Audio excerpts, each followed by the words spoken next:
Bonjour à tous. Dans cette vidéo, nous allons apprendre à identifier et comprendre les principaux nerfs de membres supérieurs en partant de leur origine au niveau du plexus brachial jusqu'à leur trajet périphérique.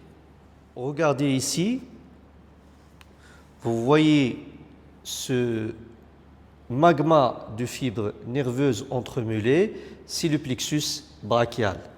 Il se situe dans la région axillaire. Ce plexus naît des racines nerveuses C5 à TH1 qui se unissent pour former des troncs, puis des divisions, ensuite des cordons et enfin des branches terminales.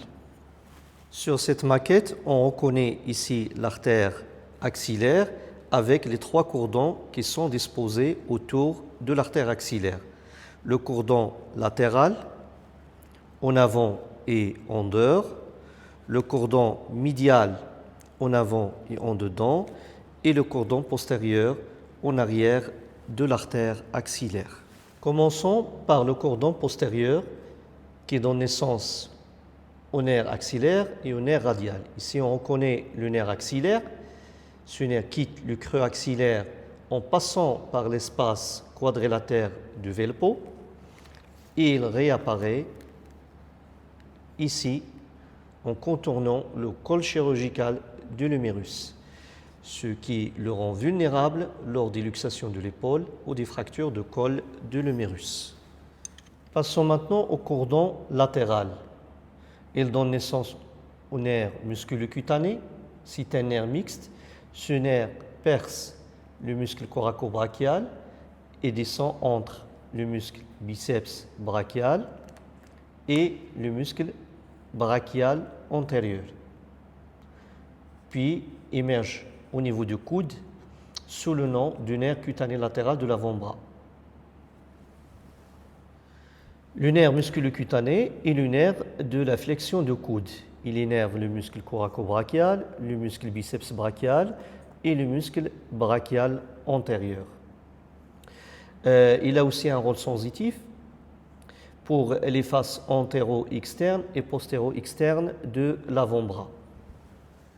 Le nerf que vous voyez ici et qui descend le long du bras en dedans, c'est le nerf ulnaire, également une branche terminale du plexus brachial.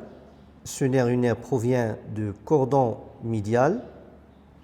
Il descend le long du bras en dedans, puis passe derrière l'épicondyle médial, puis il descend dans l'avant-bras entre les deux chefs de fléchisseur ulnaire du carpe et passe au poignet, traverse le canal de Gouillon ou le canal ulnaire et se divise en deux branches terminales, une branche superficielle sensitive et une branche profonde motrice.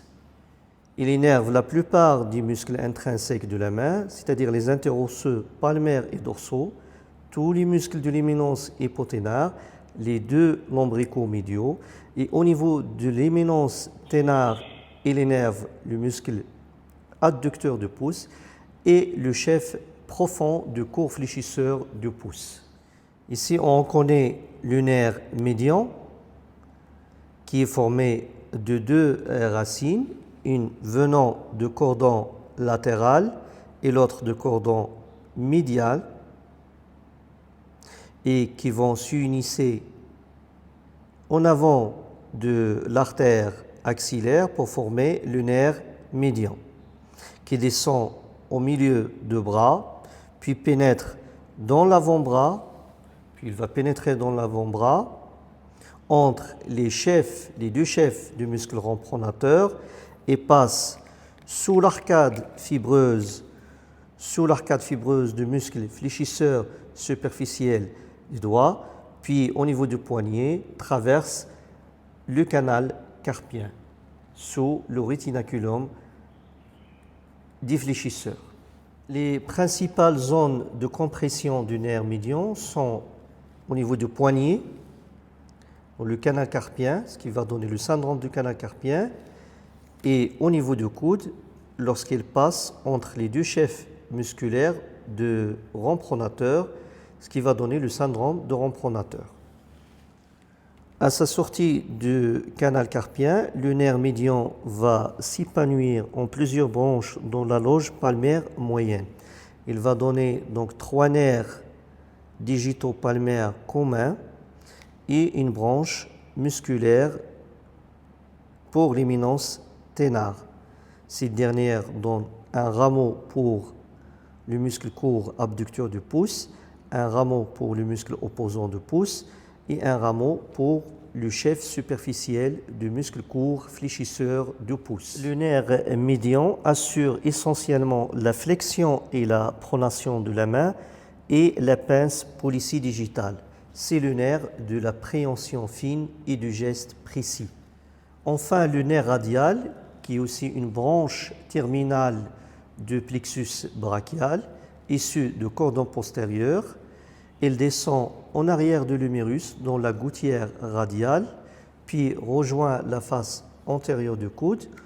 Au niveau du coude, on le voit apparaître ici, où il se divise en 2 branches. Une branche superficielle, purement sensitive, qui longe le bord radial de l'avant-bras jusqu'à la face dorsale de la main.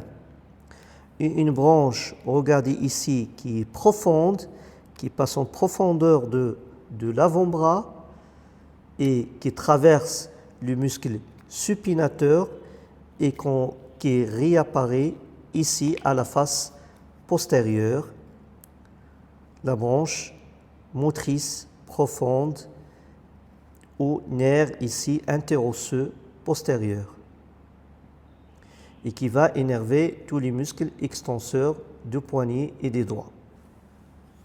Donc au total, le nerf radial est le nerf de l'extension et de la supination de l'avant-bras.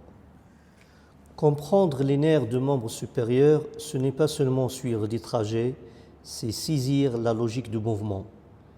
Chaque nerf du plexus brachial a un rôle, une mission. Le muscle cutané fléchit, le médian précise, l'ulnaire affine, le radial étend et l'axillaire élève. Ensemble, ils traduisent la puissance et la finesse du geste humain.